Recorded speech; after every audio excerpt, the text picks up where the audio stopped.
While December isn't usually a strong month for new indie games, that's just not the case this year. Welcome to GetIndieGaming, where in this video, we count down and rank the top 10 new indie games of December 2021. Let's begin at number 10 with Heavenly Bodies, expected out December 7th. It's a physics-based space simulation game, and while it looks to be pitched as a single-player game, there is an option of local couch co-op, something we're always happy to see. One thing, however, to note, while the game is coming to PC, the PlayStation 4 and PlayStation 5, this game does not support a mouse and keyboard control method.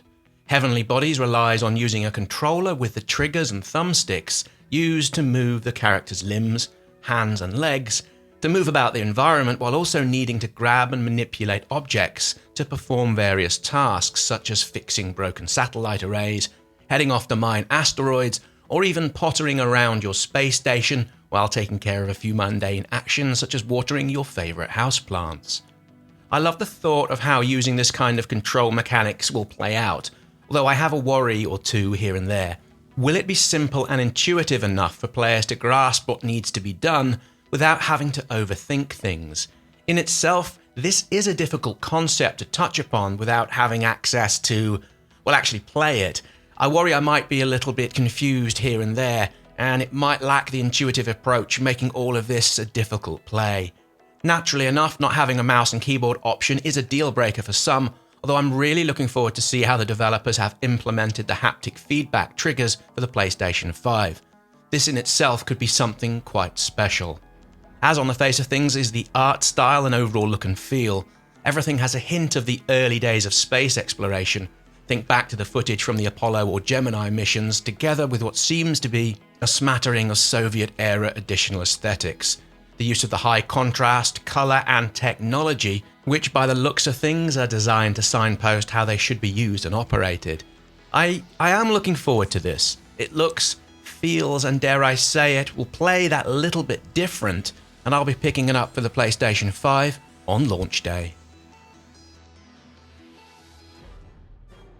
At number 9, and looking rather delightful, we have Archvale, a bullet hell RPG shooter that's headed onto the Switch, Xbox, and PC via Steam and the humble online store. All of us at GetIndieGaming adore these kind of games, where there's an emphasis on skill-based combat mastery. Playing these and getting good at them, if you excuse the phrase, can feel so very rewarding, with a play feedback loop which keeps us coming back and getting hold of as many of these kind of games as we're able.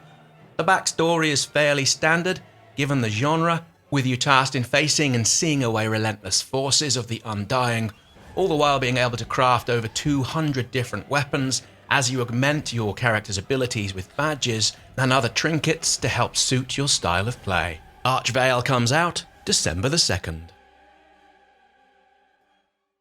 At number 8 and headed to the PC, Xbox and Xbox Game Pass, the Gunk is the new title from the developers of SteamWorld. It's a single-player game featuring two pals as they make their way across an alien planet covered in something what's called a corruptive gunk. From what we've seen of the gameplay so far, it seems you're able to suck up the gunk with something that looks like a hoover. In all honesty though, at the moment, and this close to launch, there isn't too much more to be said about how this might actually play out. Aside from hoovering up the gunk, it seems the players are able to craft items to help you survive and delve deeper into the planet. However, given all of this comes from the makers of SteamWorld, we can assume there's plenty more to discover here, with this launching this coming December the 16th.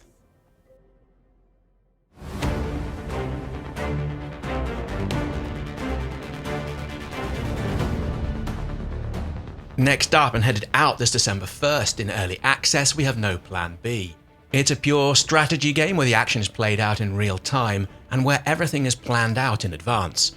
Once you start the action sequence, there's no going back. You're unable to make any changes as the action kicks in. This could be really rather special, and we're thinking if it finds the right kind of audience, particularly within the streaming community, No Plan B might end up shifting a decent volume of units. At number 6, we have the delayed Solar Ash, and while many of you might remember this game from our coverage back in October, we think this deserves another spot in the limelight. This comes from the developers of Hyper Light Drifter, and visually it takes its cues from the developer's previous work, with it transposed into a 3D space that looks terrifically vast. Like the recent Sable, the environment looks incredibly inviting, with the visual hints and guidelines seemingly drawing you in to want to see more of what's out there. Everything about Solar Ash is visually impressive, with the characters' action as they make their way across the world reminding us of a long-track ice-speed skater. From what we understand, there's limited combat associated here with boss encounters, although the main focus of the game seems to be the act of traversing through it altogether, with an underlying story about saving the world from an impending disaster. We're all really looking forward to playing this, and hopefully we'll be live streaming it on launch day, with it landing on PlayStation 4, PlayStation 5 and PC December the 2nd. Coming out on PC via Steam December the 14th, FireGirl is a 2D action platforming game within a 3D environment that oozes character and charm. With your trusty fire axe and water hose to hand, which in this case is used to help navigate the player, you'll take on and tackle a whole heap of challenges and NPC rescues within a procedurally generated world. Between missions, you're able to hang out back at the firehouse, where you're able to upgrade your equipment, hire new staff, all the while waiting for the next emergency call. FireGirl looks a fun and challenging little adventure that there's no doubt would do really well on the Nintendo Switch. Here's hoping there's a port to come at some point in the future.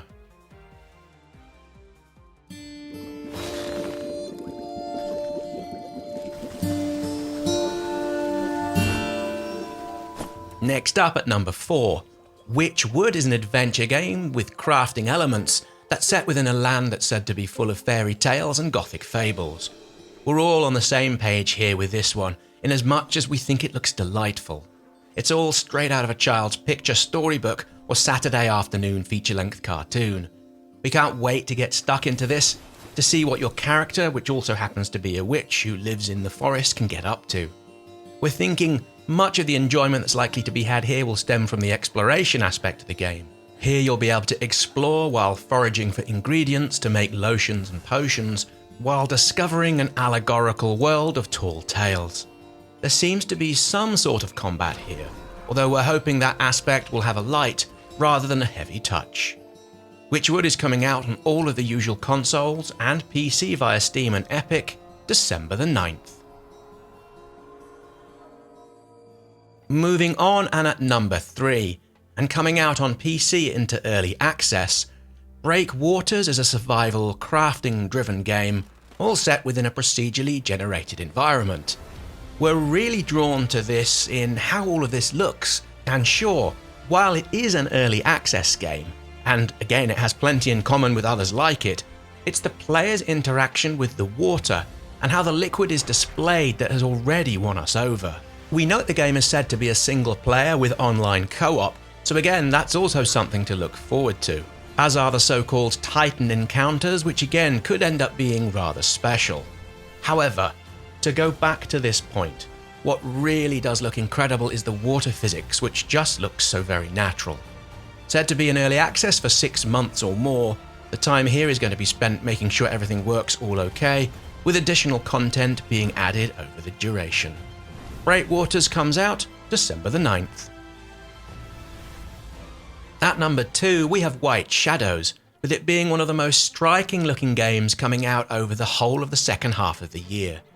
Visually, well, it looks like nothing else we've seen in ages, with the monochrome black and white, together with the architectural structures, really making a strong first impression. As for the gameplay, well, it's all based upon a premise of a puzzling platformer, within a story where in the past there's been a great war, a devastating pandemic, in what looks to be a social commentary on our own world as we find it this late 2021. If the story is every bit as compelling as the visuals, then White Shadows could make for quite an overall compelling experience, with it coming to PC, PlayStation and Xbox this coming the December 7th.